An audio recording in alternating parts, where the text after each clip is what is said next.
Assalamualaikum warahmatullahi wabarakatuh. Salam sejahtera bagi kita semua. Pada kesempatan kali ini kami dari Kepegawaian Kemenak Malawi akan memberikan tutorial singkat terkait dengan pengecekan menu gaji di aplikasi simpek5.kemenak.go.id.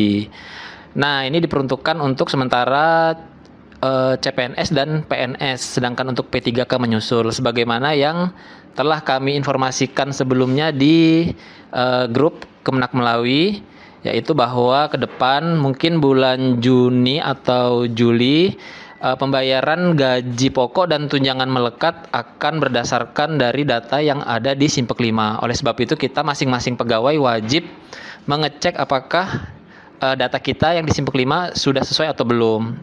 Nah, ini kita mengeceknya login ke aplikasi simpek5.kemenak.go.id. Kemudian kita klik login. Setelah itu masukkan NIP dan password. NIP dan password ini sama dengan pusaka ya Bapak Ibu. Sama dengan akun pusakanya. Jangan lupa klik CAPTCHA, I'm not a robotnya. Kemudian klik masuk. Nah, ini tampilan setelah login ke aplikasinya. Nah, di sini kita langsung aja ke fokus lihat di menu gaji. Nah, ini Bapak Ibu di sebelah kiri ini ada menu gaji. Dan tampilan menu gaji ini sementara yang tampil adalah untuk CPNS dan PNS. Sedangkan P3K-nya kalau tidak salah sampai saat ini masih belum muncul menu gaji ini. Kita klik menu gaji, agak loading, kita tunggu dulu.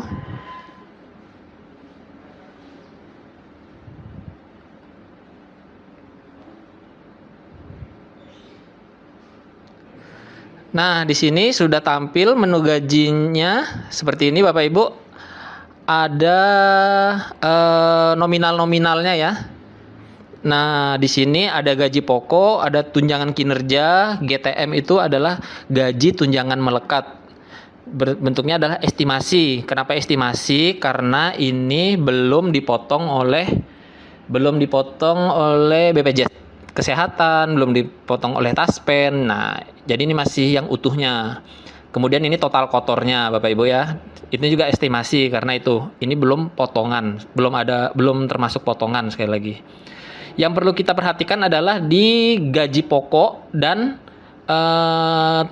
GTM ini, gaji tunjangan melekat ini totalnya. Karena nanti atau gaji yang dibayarkan adalah berupa gaji pokok dan tunjangan melekat. Sedangkan tukin nanti belum berdasarkan data Simpek, tapi masih secara manual. Begitu Bapak Ibu ya.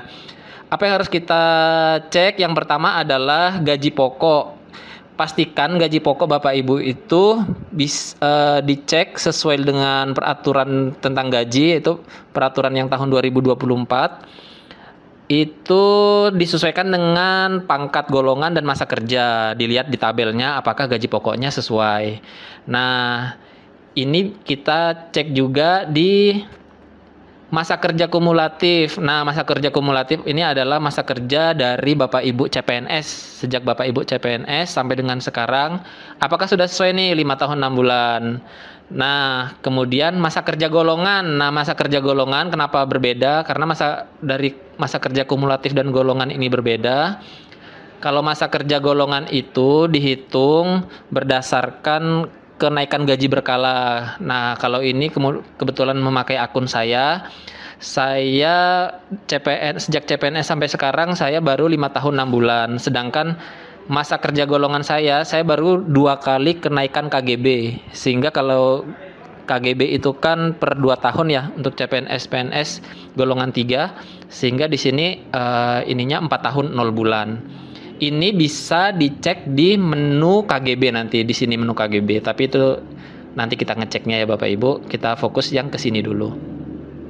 Kemudian dengan pangkat saya yang 3B dan masa kerja golongan 4 tahun 0 bulan, maka gaji pokok saya sudah sesuai nih Bapak Ibu, 3 juta sekian, 30989. Kemudian berarti sudah sesuai ya gaji pokok. Kemudian yang perlu dicek adalah status kawin. Nah, ini status kawin Bapak Ibu. Kalau Bapak Ibu itu menanggung pasangannya, berarti di sini status kawinnya adalah kawin tertanggung. Nah, dan muncul nih tunjangan pasangan di sini nih yang 308 930. Angkanya dari mana? Angkanya tunjangan pasangan ini adalah 10% dari gaji pokok. Sehingga udah sesuai Bapak Ibu 10% dari gaji pokok 308 930. Tapi kalau Bapak Ibu ditanggung pasangannya adalah ASN juga dan Bapak Ibu ditanggung oleh pasangannya, maka seharusnya di sini kawin tidak tertanggung seperti itu. Dan tunjangan pasangannya 0 kalau memang tidak Bapak Ibu sudah ditanggung oleh pasangannya. Tapi kalau Bapak Ibu yang menanggung, seharusnya tunjangan pasangannya muncul di sini angkanya. Kalau tidak muncul, artinya Bapak Ibu harus lapor ke kami. Seperti itu Bapak Ibu ya. Kemudian jumlah anak. Nah, kalau jumlah anak ini adalah jumlah anak yang kita input di menu keluarga, terus riwayat anak di sini ada. Nah, itu semua anak memang perlu kita input, tapi nanti saat menginput data anak ada bagian kolom tertanggung tidak tertanggungnya. Nah, maksimal yang ditanggung anak itu adalah 2 anak dan masih di bawah umur, maksudnya masih di bawah 21 tahun Bapak Ibu ya, atau masih kuliah. Nah, ini kalau contohnya saya jumlah anak 2 dan jumlah yang tertanggung 2. Artinya sudah sesuai dan angkanya sudah muncul di sini tunjangan anak. Angkanya dari mana? Ini 123.000 adalah 2% dari gaji pokok. Jadi satu anak itu tunjangannya adalah 2%. Sehingga kalau 2 anak adalah 4% dari 3 gaji pokok ini, 3 juta sekian ini. Nah, ini tunjangan anak sudah muncul, berarti sudah sesuai. Kalau belum sesuai, misal anak Bapak Ibu yang ditanggung seharusnya 2, tapi jumlah anak yang ditanggung seharusnya 2, tapi di sini 1, artinya itu belum sesuai. Itu harus lapor ke kami untuk disesuaikan gitu Bapak Ibu ya. Kemudian tunjangan beras. Nah, tunjangan beras ini adalah jumlah anggota keluarga yang masuk tanggungan, yaitu pegawai itu sendiri, kemudian pasangan, dan 2 orang anak kalau saya. Nah, sehingga angka 289 ini dari mana? Satu orang itu mendapat tunjangan beras sebesar 72.000 sekian. Nah, kalau mau tahu nih 289 dibagi 4 aja nih. Nah, itulah tunjangan per orangnya. Karena saya 4 anggota keluarga, sehingga 72.000 sekian dikali 4 dapatnya angkanya 289. Jadi udah sesuai kalau punya saya. Kemudian yang perlu dicek lagi itu untuk tukin. Nah, ini juga boleh dicek Bapak Ibu meskipun masih masih dibayarkan secara manual, tapi boleh dicek dari sekarang. Karena ini berkaitan dengan jabatan kita masing-masing. Kalau saya ini di grade 8 sehingga fungsional di grade 8 sehingga saya tukinnya sebesar 3,3 ini ya. Sedangkan kalau Bapak Ibu guru yang jabatannya guru itu boleh diabaikan ini tukinnya karena pembayaran tukin berdasarkan sertifikasi. Kecuali yang belum sertifikasi boleh dicek tukinnya sudah sesuai grade-nya atau belum. Nah, nanti pembayarannya dibagi 2 atau hanya 50%-nya. Yang penting tukinya udah sesuai grade-nya. Apakah nanti kalau yang belum sertifikasi dibagi 2. Tapi kalau yang udah sertifikasi ini diabaikan karena pembayaran tukinnya mengikuti sertifikasi gitu Bapak Ibu ya. Perlu dicek juga untuk yang ini Bapak Ibu ya, tunjangan fungsional atau tunjangan umum. Karena kebetulan ini akun saya dan saya ada jabatannya fungsional, maka yang muncul ini tunjangan fungsional sebesar 540.000 sesuai dengan jabatan saya selaku analis SDM aparatur ahli pertama. Nah, Bapak Ibu bisa mengecek tunjangannya masing-masing apakah sudah sesuai.